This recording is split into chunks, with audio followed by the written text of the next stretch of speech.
Hello students, welcome back to your channel paint and brush. मैं doctor Jyoti Singh आपके लिए आज लेकर आई हूँ कुछ टिप्स जो आपके एग्ज़ाम में आपको हेल्प करेंगी।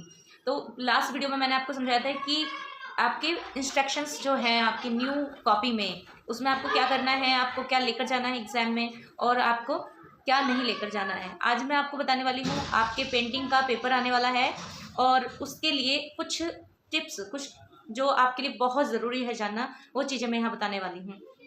सबसे फर्स्ट ऑफ ऑल, बिना टाइम वेस्ट किए हम स्टार्ट करते हैं। पहली चीज़ कि आपको जब भी आप पेंटिंग का पेपर देने जाएंगे तो फ्लो चार्ट पर ज़रूर आपको वर्क करना है, फ्लो चार्ट ज़रूर बनाने हैं। फ्लो चार्ट से मार्क्स अच्छे मिलते हैं। सेकेंड टिप्स है कि आपको पेंटिंग जो डिस्क्राइब करोगे, पेंटिंग में एग्जामिनर क्वेश्चन पेपर में कुछ भी पूछ रहा है, पेंटिंग की हिंट भी अगर आपको दे रहा है और वो कुछ भी पूछ रहा है, तो अभी आपको एज इट इज़ जैसे आपने एग्ज़ाम के लिए प्रिपेयर की है, जो आपकी बुक में मेंशन्ड है, जैसे पिक्चर दिखाई है, फिर साथ में आपको हेडिंग्स मिली हैं देखने के लिए कि टाइटल, नेम ऑफ आर्टिस्ट, सब school, technique and medium, collection, subject matter, description, फिर ह्यूमन वैल्यूज़। तो एज इट इज़ इसी ही मेथड में आपको अपना आंसर लिखना है। आप कुछ स्टूडेंट्स ऐसा करते हैं कि उसको एक थ्योरी टाइप में लिखाते हैं, तो ऐसी गलती नहीं कीजिएगा। सेकेंड थिंग, आपसे कुछ भी पूछा है, कुछ स्टूडेंट्स सिर्फ जो पूछा है, जैसे उसमें पूछा है कि सब्जेक्ट मैटर बताओ, तो सिर्फ सब्जेक्ट मैटर लिखाएंगे, सोचेंगे कि सब शॉर्ट क्वेश्चन में ही तो पूछा है। नो, ये गलती नहीं कीजिएगा। शॉर्ट क्वेश्चन का मतलब ये नहीं है कि आपका आंसर 4 या 5 लाइन का होगा। पेंटिंग का सब्जेक्ट होता है हिस्ट्री ऑफ इंडियन आर्ट, और हिस्ट्री ऑफ इंडियन आर्ट का मतलब है थ्योरेटिकल, आपको बहुत चीज़ें लिखनी है। बाहर की जो चीज़ें हैं, इनको, ये जो आवाज़ें आ रही हैं, इसको अवॉइड कीजिएगा। नेक्स्ट हम बात कर रहे हैं अपने मेथड पे कि हमें लिखना कैसे है। तो पेंटिंग में स्टूडेंट्स, चाहे वो आपसे पेंटिंग के ह्यूमन वैल्यूज़ पूछ रहा है, या वो आपकी पेंटिंग का सब्जेक्ट मैटर पूछ रहा है, चाहे वो आपकी पेंटिंग के आर्टिस्ट के बारे में बात कर रहा है या डिस्क्रिप्शन के बारे में बात कर रहा है, तो वो वहाँ पर कुछ आपको हेडिंग देगा। उन हेडिंग का मतलब ये नहीं होता कि सिर्फ वही हेडिंग में आपको आंसर देना है, आपने उन हेडिंग को भी आंसर में कन्वर्ट करना है। लेकिन अगर आप अपनी प्रॉपर पूरी पेंटिंग, जैसे मैंने आपको बताया कि आर्टिस्ट, नेम, सब school, technique and medium, collection, subject matter, description, human values, अगर आप ये सब लिखाएंगे तो आपको प्रॉपर पूरे नंबर मिलेंगे, कोई भी नंबर आपका नहीं कटेगा, क्योंकि इसका मतलब होता है सिर्फ क्वेश्चन में आपको जो एग्जामिनर है वो हिंट तक लेकर जा रहा है आपको, तो आपको उस हिंट को पहचानना है और उस पेंटिंग को प्रॉपर से डिस्क्राइब करना है। आई होप आपको ये मेथड समझ में आ गया होगा।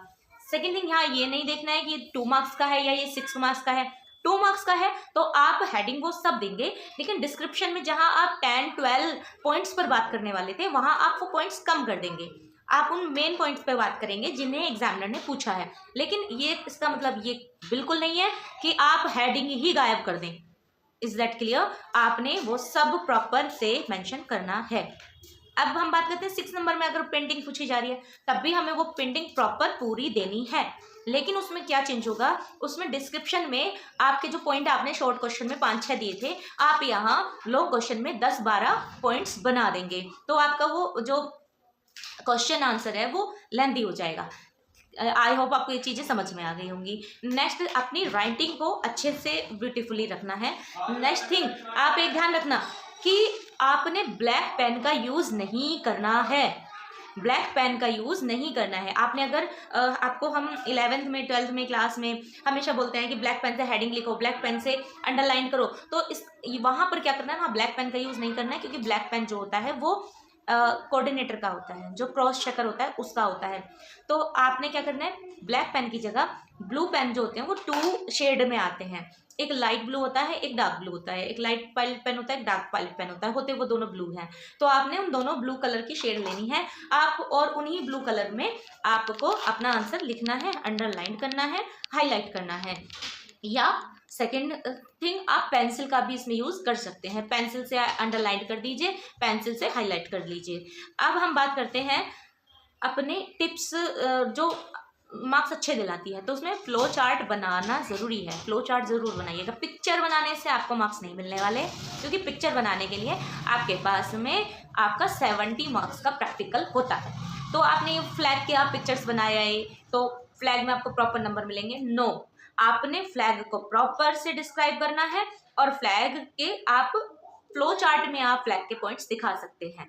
नेक्स्ट थिंग, आपको जो ऑप्शन है वो सारे जो मैंने बोला हेडिंग्स प्रॉपर पूरी देनी है। साथ में जो एग्जामिनर ने आपसे क्वेश्चन में कुछ हेडिंग्स पूछी हैं उनको भी डिस्क्राइब प्रॉपर से कर देना है। जैसे एक एग्जाम्पल ले लेते हैं, राधा बनी ठनी की अगर हम पेंटिंग बात करें, मोस्ट इंपोर्टेंट है, रेडी करके जाना इसको। तो राधा बनी ठनी में क्या है कि एग्जामिनर पूछ लेता है कि ये कब as a postal stamp government ने इशू की थी। तो ये एक आ जाएगा कि गवर्नमेंट ने क्या किया था इस पेंटिंग के लिए। तो आप अब पूरा प्रॉपर पेंटिंग अगर आप दे रहे हैं तो उसमें एक लाइन ये भी है डिस्क्रिप्शन में कि ऐसे एज ए पोस्टल स्टैम्प इसको इशू किया था, तो आपने वो लिख दी तो भी आपको पूरे नंबर मिलने ही मिलने हैं। उस पॉइंट को जो एग्जामिनर ने हेडिंग दी है उसको वहाँ पर मेंशन कर देना, तो ये क्लियर हो जाएगा कि आपने ये भी चीज़ बता दी है। नेक्स्ट थिंग, आप अगर आपसे सेंचुरी पूछी जाए, सन पूछा जाए तो ही देना है, अदरवाइज ना पूछी जाए तो प्लीज़ मत देना, क्योंकि मार्क्स कट हो जाते हैं अगर गड़बड़ हो जाती है तो। कुछ स्टूडेंट्स हेडिंग लिखाएंगे और उसके अंदर लिखना भूल जाएंगे, जैसे उन्हें याद आया है कि सेंचुरी, हमें पीरियड तो पता है, हाँ वो पीरियड की हेडिंग लिख देते हैं लेकिन अंदर का मैटर भूल जाते हैं लिखना, तो वो गलती नहीं करनी है। आपने हेडिंग ही नहीं लिखनी है, आपने हेडिंग ही तब लिखनी है जब आप बिल्कुल कन्फर्म हो कि आपको ये लिखना है, ये आपको पता है। तो सेकंड थिंग, पीरियड पूछा जाएगा तो मॉडर्न का मोस्टली पूछ लेता है, बंगाल का मोस्टली पूछ लेता है, राधा बनी ठनी और मारू रागनी का पूछ लेगा, बाकी किसी का इतना इंपॉर्टेंट पीरियड नहीं होता। सेकंड थिंग, जैसे कलेक्शन है, कलेक्शन में अगर हम बात करें तो जो फर्स्ट यूनिट है, सेकंड यूनिट है, मोस्टली कलेक्शन आपका क्या है, national gallery of modern art. Most first unit and second unit में जो कलेक्शन है वो mostly national museum of new Delhi है, नेशनल म्यूजियम न्यू दिल्ली, दोनों यूनिट में। बस 2 पेंटिंग ऐसी हैं जो अलग यूनिट में आएंगी, वो मैं अपनी पिछले वाली वीडियो में आपको समझा चुकी हूँ, आप जाकर देख सकते हैं। राजस्थान स्कूल ऑफ आर्ट का प्रॉपर पूरा एक चैप्टर कंप्लीट किया गया है, उसमें मेथड बताया गया है कि आपकी पेंटिंग आपको कैसे कैसे लर्न करनी है और इजीली लर्न हो जाएगी। सेकंड थिंग, आपको वहाँ एग्जाम में पिक्चर्स नहीं मिलेंगी देखने को, हाँ लास्ट के क्वेश्चन में आपको पिक्चर वो दे सकता है। सेकंड थिंग, आपको अपने पेंटिंग के सर जो टाइटल होगा उसमें ना तो कुछ ऐड ऑन करना है ना उसमें कुछ कट करना है। जैसे कृष्णा लिफ्टिंग माउंट गोवर्धन, तो एक बच्चे ने लिख दिया द कृष्णा या कृष्णा श्री कृष्णा लिफ्टिंग माउंट गोवर्धन, तो इस टाइप से कुछ भी ना तो उसमें ऐड करना है, ना ऑफ, द, इन, ऑन, ये चीज़ें ऐड नहीं करनी है। ऐसे ही कलेक्शन में बहुत से बच्चे लिख देते हैं national museum of new Delhi, ये भी ऐड नहीं करना है, ऑफ नहीं करना है, कोमा न्यू दिल्ली हो जाता है। छोटी छोटी मिस्टेक्स हैं जो मैं यहाँ आपको समझा रही हूँ, वो अपना ध्यान से समझिएगा। सेकेंड थिंग, आपने subject matter have to learn, आपने सब्जेक्ट मैटर याद करना पड़ेगा, सब्जेक्ट मैटर आप बनाकर नहीं लिख सकते, ये मैंने अपनी लास्ट वीडियो में समझाया हुआ है कि सब्जेक्ट मैटर क्या होता है। नेक्स्ट, आपने राइट एंड आंसर क्वेश्चन, आपको क्या करना, राइट आपको आंसर और क्वेश्चन नंबर, आपने आपकी न्यू मेथड की कॉपी आई, न्यू टाइप्स की कॉपी आई है आपकी 2026 की जो ऑनलाइन चेकिंग होगी, तो उसमें आपको मार्जिन मिला हुआ है और वहाँ पर QR भी होता है। आपने लेफ्ट साइड का अपना लेफ्ट देख लेना, अपना लेफ्ट, ओके, अपने लेफ्ट साइड का जो मार्जिन है उस मार्जिन के अंदर ही आपको क्वेश्चन नंबर आंसर नंबर लिखना है। अगर मार्जिन से बाहर जहां आप आंसर लिख रहे हैं वहां अगर क्वेश्चन नंबर डाला तो वो चेकिंग में नहीं आएगा। Is that clear? ये ध्यान से रखिएगा, मार्जिन के अंदर ही आपने अपना क्वेश्चन आंसर नंबर लिखना है। और राइट हैंड पर कुछ स्टूडेंट्स के लिए जो पेंटिंग के नहीं है, अदर सब्जेक्ट के हैं, उनको भी बता देना कि लेफ्ट, अब आपको रफ काम के लिए बैक साइड का आप जो पेपर यूज करते थे वो नहीं है, वो नहीं करना। आपने क्या करना है, अब आपने क्या करना है, उस मार्जिन के अंदर ही अपना क्वेश्चन आंसर लिखना है। और रफ काम करने के लिए राइट हैंड, अपना राइट रखिएगा, आपके राइट हैंड पर एक लाइन आपको खींचनी है, उस लाइन के अंदर उस मार्जिन के अंदर अपना रफ वर्क करना है और उसको after doing complete the work आपको कंप्लीटली कट कर देना है। ये मेथड है, इस बार कोई भी स्पेशल पेज आप रफ वर्क के लिए यूज नहीं करेंगे, इस बात का खास ख्याल रखिएगा। सेकेंड थिंग, आपने जब आप कलेक्शन लिखते हैं तो कुछ स्टूडेंट्स, मैंने बताया कि national gallery of modern art आपके दोनों जो चैप्टर हैं बंगाल और आपका मॉडर्न, उसमें national gallery of modern art को शॉर्ट फॉर्म में बोलते हैं नगमा, N for national, G for gallery of modern, M for modern और A फॉर आर्ट। तो नगमा एक गैलरी है, national gallery of modern art, इसी में आपके बंगाल की और आपके मॉडर्न की मोस्टली पेंटिंग्स, मोस्टली स्कल्पचर्स वहाँ मिलती हैं। और national museum of new Delhi करते हो तो उसमें से ऑफ हटा देना है। नेशनल म्यूजियम न्यू दिल्ली में आपके फर्स्ट और सेकंड यूनिट की जो मिनिएचर्स हैं, मिनिएचर्स आपको नेशनल म्यूजियम में मिलेंगी, और जो पेंटिंग्स हैं बंगाल की और मॉडर्न की वो आपको national gallery of modern art में मिलेंगी। मॉडर्न मतलब मॉडर्न स्कूल से कनेक्ट कर लेना, और बंगाल भी उसी के साथ कनेक्ट करना। सिर्फ कुछ पेंटिंग्स, कुछ स्कल्पचर्स ऐसी होंगी जो बाहर होंगी, तो वो आपको उनके कलेक्शन याद करने पड़ेंगे। क्लियर है? वो याद कैसे करने हैं मैं समझा दूंगी नेक्स्ट वीडियो में। ये वीडियो लंबी हो जाएगी, इसलिए इसको जल्दी से छोटे छोटे टिप्स के साथ में कंप्लीट करके खत्म करते हैं। आपने क्या करना है, नेक्स्ट आप गलती करते हैं टेक्निक एंड मीडियम। टेक्निक अलग लिखेंगे, मीडियम अलग लिखेंगे। आपने अलग नहीं लिखना है, टेक्निक एंड मीडियम करके लिखना है। और टेक्निक एंड मीडियम करने के बाद आपने वाटर कलर, टेम्परा, जहाँ वाटर कलर होगा वहाँ पर पेपर होगा। पेपर इज द सरफेस, कि वाटर कलर होगा तो वो पेपर पर ही होता है। तो water colour, tempera on paper. तो वाटर कलर या टेम्परा, इन दोनों में से किसी भी एक को आपको ब्रैकेट कर देना है। अगर आप टेम्परा करेंगे तो भी गुड, और आप वाटर कलर करेंगे तो भी गुड। मीडियम एंड टेक्निक आपने एक साथ लिखा है तो एग्जामिनर अंडरस्टूड होगा, दोनों को चेक कर देगा। अगर बाई चांस आप बाय मिस्टेक टेक्निक में मीडियम लिखा है, मीडियम में टेक्निक लिखा है, तो वो कट हो जाएगा। इसलिए ये आपको शॉर्ट ट्रिक दे रही हूँ कि दोनों एक साथ लिखिएगा। आपको एक तुक्का मारने वाली टिप्स दे रही हूँ यहाँ पे। जो बच्चे कभी कभी ऐसा होता है दो ऑप्शन में कंफ्यूज हो जाते हैं कि मैम क्या करेंगे दोनों ऑप्शन हमें, तो वहाँ पर 50-50 करोड़पति खेलना। वहाँ पर अगर आप दोनों में श्योर हो कि इन दोनों में से एक है, तो वो दोनों ही आंसर आप लिखा ना। उससे क्या होगा ना, आपका आंसर करेक्ट हो जाता है। सेकेंड थिंग, हर क्वेश्चन में ये मत करिएगा, क्योंकि अगर आप हर क्वेश्चन में करेंगे तो सारा कट हो जाएगा। अब आपने क्या करना है, एक आता है आपका एसर्शन ऑफ रीजन वाला। एसर्शन और रीजन वाले में आपने मोस्टली देखो, एक ट्रिक देती हूँ। फर्स्ट, अगर जब आप एसर्शन पढ़ रहे हैं और एसर्शन में आपको लग रहा है कि बिल्कुल ठीक बात कह रहा है, ठीक है, आपको लग रहा है कि वो बिल्कुल सही बात कह रहा है, और रीजन वाले में वो भी बात सही कह रहा है, लेकिन दोनों टॉपिक ही अलग हैं, तो रीजन जो है वो करेक्ट एक्सप्लेनेशन नहीं है। जैसे अगर आप असर्शन में पढ़ रहे हैं कि राधा बनी ठनी किशनगढ़ स्कूल की पेंटिंग है, सबसे ब्यूटीफुल पेंटिंग मानी जाती है, ठीक है। रीजन में आपने पढ़ लिया राजा सावन सिंह किशनगढ़ के राजा थे, तो अब बात तो दोनों सही है लेकिन दोनों ही अलग हैं। अब दोनों अलग हैं लेकिन दोनों सही हैं, तो आपने क्या करना है, both are right but R is not a correct explanation. अब अगर आपने ये कैसे मैम आपके मन में आता है हमेशा, कैसे पता करें कि करेक्ट एक्सप्लेनेशन है, तो असर्शन जब आप पढ़ेंगे उसमें बिकॉज लगा देना आगे।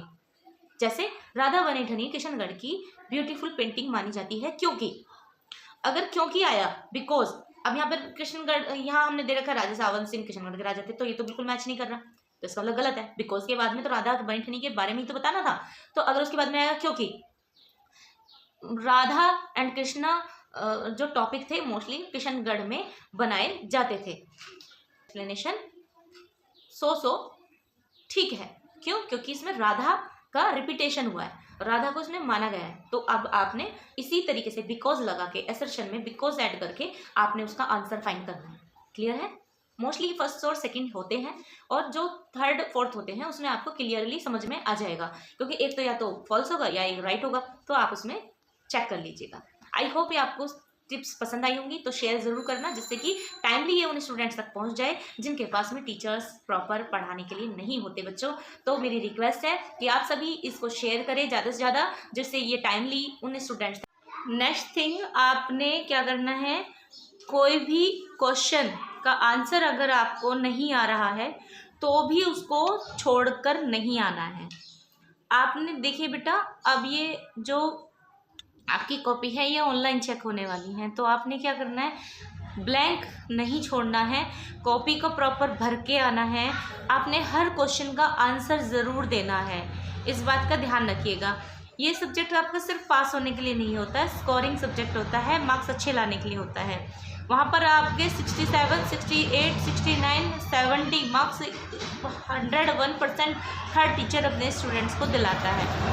अब आपके ऊपर है कि आप थ्योरी में कितने मार्क्स ला रहे हैं, तो आपने कोई भी क्वेश्चन का आंसर फ्री खाली नहीं छोड़ना है, कॉपी खाली छोड़कर नहीं आनी है। उसके आंसर के लिए कुछ ना कुछ उससे रिलेटेड ज़रूर लिख कर आना है।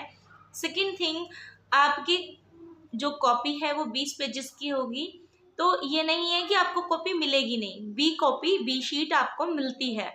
तो अगर आपकी शीट भर जाती है तो आपको प्रॉपर शीट आप लेकर उसको फिल कर सकते हैं।